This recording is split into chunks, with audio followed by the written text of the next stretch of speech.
विकसित बनाना है। आजादी के पहले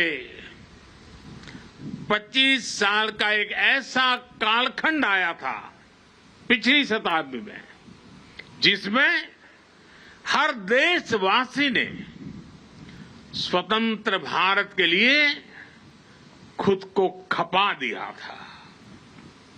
अब समृद्ध भारत के लिए वैसे ही अगले 25 वर्ष का अमृतकाल हमारे सामने आया है, अवसर बन के आया है। हमें सरदार पटेल की प्रेरणा से हर लक्ष्य को हासिल करना है। आज पूरी दुनिया भारत को देख रही है। आज भारत उपलब्धियों के नए शिखर पर है। G20 में भारत के सामर्थ्य को देखकर दुनिया हैरान हो गई है। हमें गर्व है कि हम विश्व के सबसे बड़े लोकतंत्र की साख को नई ऊंचाई पर ले जा रहे हैं। हमें गर्व है कि अनेक वैश्विक संकटों के बीच हमारी सीमाएं सुरक्षित है। हमें गर्व है कि अगले कुछ वर्षों में हम दुनिया की तीसरी सबसे बड़ी आर्थिक शक्ति बनने जा रहे हैं। हमें गर्व है कि आज भारत चांद पर वहां पहुंचा है जहां दुनिया का कोई देश नहीं पहुंच पाया। हमें गर्व है कि आज भारत तेजस फाइटर प्लेन से लेकर INS विक्रांत तक खुद बना रहा है। हमें गर्व है कि आज भारत हमारे प्रोफेशनल्स दुनिया की अरबों खरबों डॉलर की कंपनियों को चला रहे हैं, नेतृत्व कर रहे हैं। हमें गर्व है कि आज दुनिया के बड़े बड़े स्पोर्ट्स इवेंट्स में तिरंगे की शान लगातार बढ़ रही है। हमें गर्व है कि देश के युवा बेटे बेटियां रिकॉर्ड संख्या में मेडल्स जीत रहे हैं। साथियों, इस अमृत काल में भारत ने गुलामी की मानसिकता को त्याग कर आगे बढ़ने का संकल्प लिया है। हम विकास भी कर रहे हैं और अपनी विरासत का संरक्षण भी कर रहे हैं। भारत ने अपनी नौसेना के ध्वज पर लगे गुलामी के निशान को हटा दिया है। गुलामी के दौर में बनाए गए जरूरी कानूनों को भी हटाया जा रहा है। IPC की जगह भी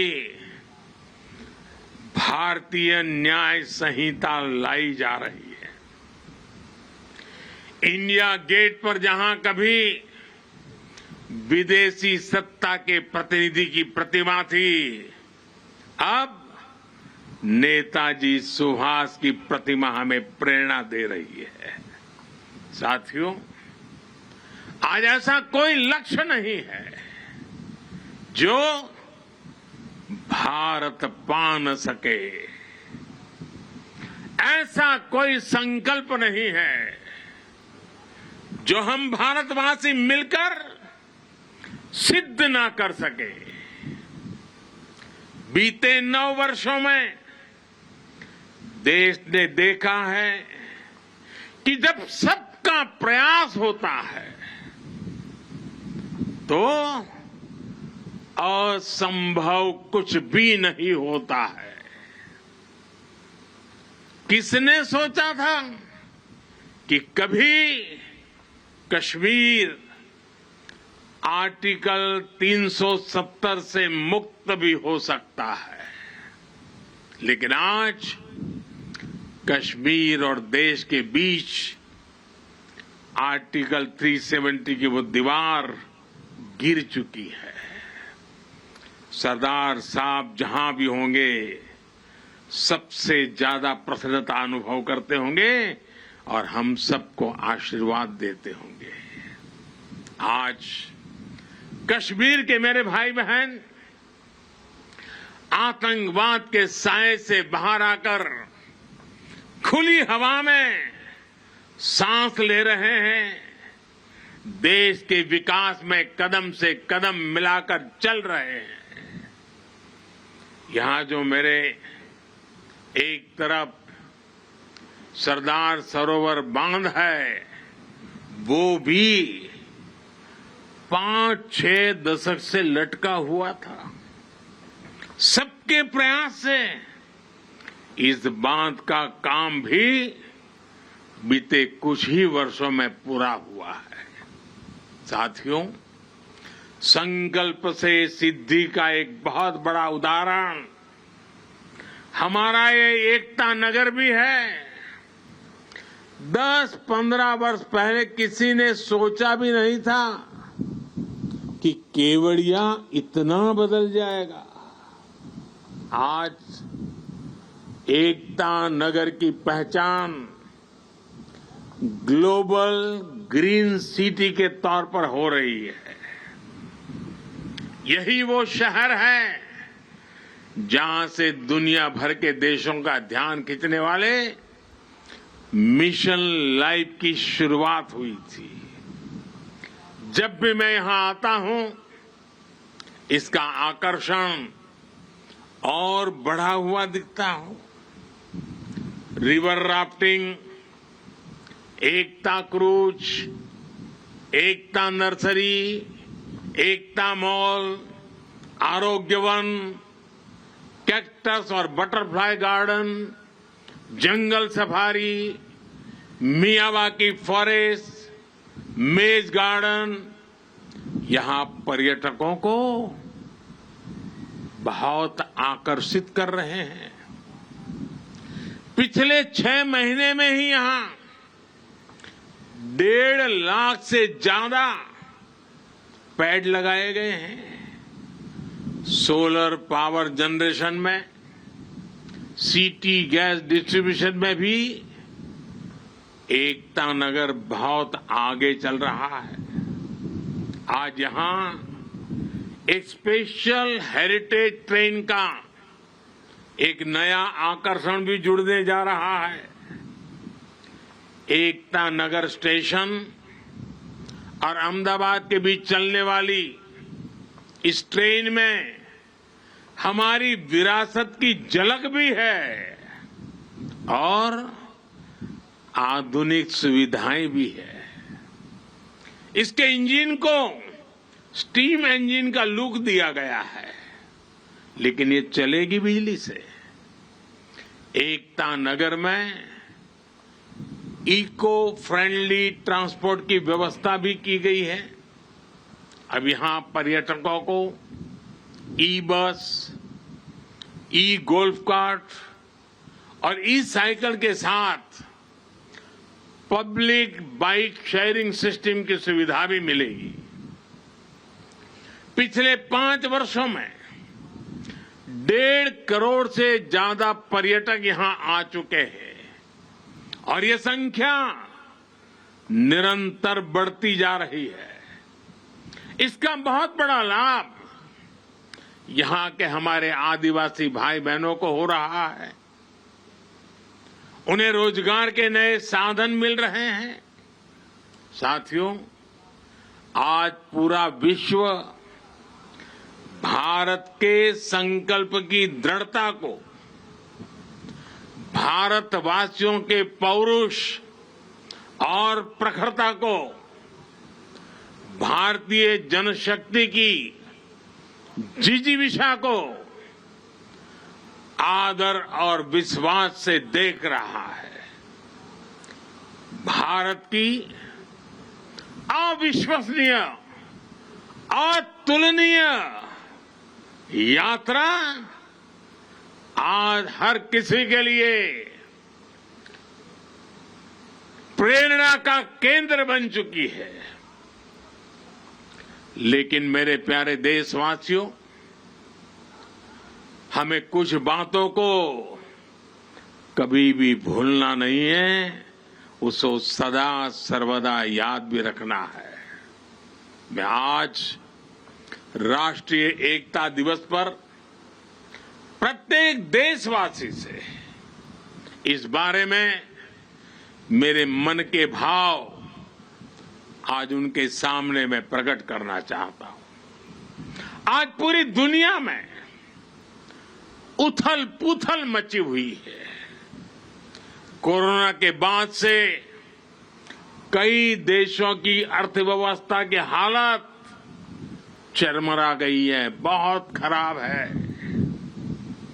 बहुत सारे देश 30-40 सालों की सबसे ज्यादा महंगाई से आज जूझ रहे हैं। उन देशों में बेरोजगारी लगातार बढ़ रही है। ऐसी परिस्थिति में भी भारत दुनिया में अपना परचम लहरा रहा है। हम एक के बाद एक चुनौतियों को पार करते हुए लगातार आगे बढ़ रहे हैं। हमने नए रिकॉर्ड बनाए हैं, हमने नए पैमाने भी बनाए हैं। पिछले 9 साल में देश जिन नीतियों और निर्णयों के साथ आगे बढ़ा है, उसका प्रभाव भी आज जीवन के हर क्षेत्र में देख रहे हैं। भारत में गरीबी कम हो रही है। 5 वर्ष में 13.5 करोड़ से ज्यादा लोग गरीबी से बाहर आए हैं। हमें विश्वास मिला है कि हम देश से गरीबी को खत्म कर सकते हैं और हमें इसी दिशा में निरंतर आगे बढ़ते ही रहना है। और इसलिए प्रत्येक भारतवासी के लिए ये समय बहुत महत्वपूर्ण है। किसी को भी ऐसा कोई काम नहीं करना है जिससे देश की स्थिरता पर आंच आए। हमारे कदम भटकने से हम लक्ष्य से भी भटक जाएंगे। जिस परिश्रम से 140 करोड़ भारतीय देश को विकास के पथ पर लेकर आए हैं, वो कभी भी व्यर्थ नहीं होना चाहिए। हमें भविष्य को ध्यान में रखना है और अपने संकल्पों पर डटे रहना है। मेरे देशवासियों, देश के पहले गृह मंत्री होने के नाते सरदार पटेल देश की आंतरिक सुरक्षा को लेकर बहुत सख्त रहते थे। लोह पुरुष थे ना। पिछले 9 वर्षों से देश की आंतरिक सुरक्षा को कई मोर्चों से चुनौती मिलती रही है, लेकिन हमारे सुरक्षा बलों की दिन रात की मेहनत भी और उसकी वजह से देश के दुश्मन अपने मंसूबों में पहले की तरह कामयाब नहीं हो पा रहे हैं। लोग अब भी उस दौर को नहीं भूले हैं जब भीड़ भरी जगहों पर जाने से पहले मन शंका से भर जाता था। त्योहारों की भीड़, बाजार, पब्लिक प्लेस और जो भी आर्थिक गतिविधियों के केंद्र होते थे, उन्हें निशाना बनाकर देश के विकास को रोकने की साजिश होती थी। लोगों ने ब्लास्ट के बाद की तबाही देखी है, बम के धमाकों से हुई बर्बादी देखी है। उसके बाद जांच के नाम पर उस समय की सरकारों की सुस्ती भी देखी है। आपको, देश को उस दौर में वापस लौटने नहीं देना है, हमारे सामर्थ्य से उसे रोकते ही रहना है। जो लोग देश की एकता पर हमले कर रहे हैं, हम सभी देशवासियों को उन्हें जानना है, पहचानना है, समझना है और उनसे सतर्क भी रहना है। साथियों, देश की एकता के रास्ते में हमारी विकास यात्रा में सबसे बड़ी रुकावट है तुष्टीकरण की राजनीति।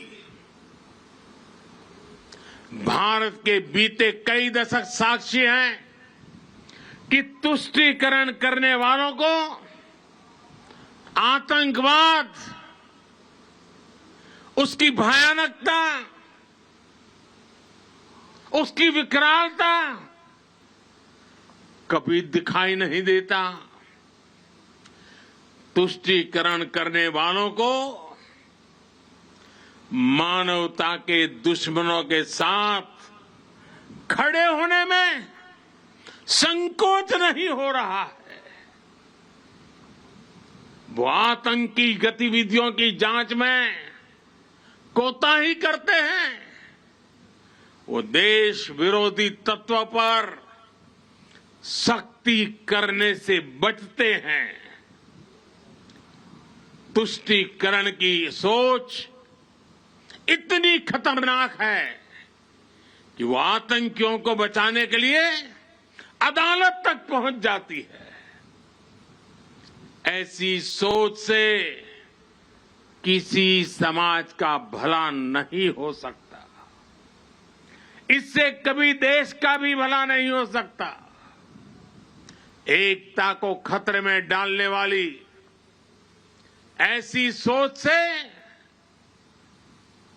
हर पल, हर समय देश के हर कोने में हर देशवासी को सावधान रहना ही है। मेरे प्यारे देशवासियों, अभी देश में चुनाव का भी माहौल बना हुआ है। राज्यों में चुनाव की प्रक्रिया चल ही रही है और अगले साल लोकसभा के भी चुनाव होने वाले हैं। आपने देखा होगा कि देश में एक बहुत बड़ा पॉलिटिकल धड़ा ऐसा है जिसे सकारात्मक राजनीति का कोई तरीका नहीं दिख रहा। दुर्भाग्य से ये पॉलिटिकल धड़ा ऐसे ऐसे हथकंडों को अपना रहा है जो समाज और देश के खिलाफ है। ये धड़ा अपने स्वार्थ के लिए देश की एकता अगर टूटती भी है तो उनके लिए उनका स्वार्थ सर्वोपरि है। इसलिए इन चुनौतियों के बीच आप मेरे देशवासी जनता जनार्दन, आपकी भूमिका बहुत महत्वपूर्ण हो गई है। ये लोग देश की एकजुटता पर चोट करके अपना राजनीतिक हित साधना चाहते हैं। देश इनसे सतर्क रहेगा तभी विकास के अपने लक्ष्यों को प्राप्त कर पाएगा। हमें विकसित भारत का लक्ष्य हासिल करने के लिए देश की एकता बनाए रखने का प्रयास एक पल भी छोड़ना नहीं है, एक कदम भी पीछे रहना नहीं है। हमें निरंतर एकता के मंत्रों को जीना है।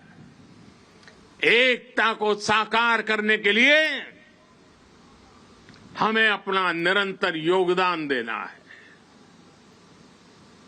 हम जिस भी क्षेत्र में हो, हमें उसमें अपना 100% देना है।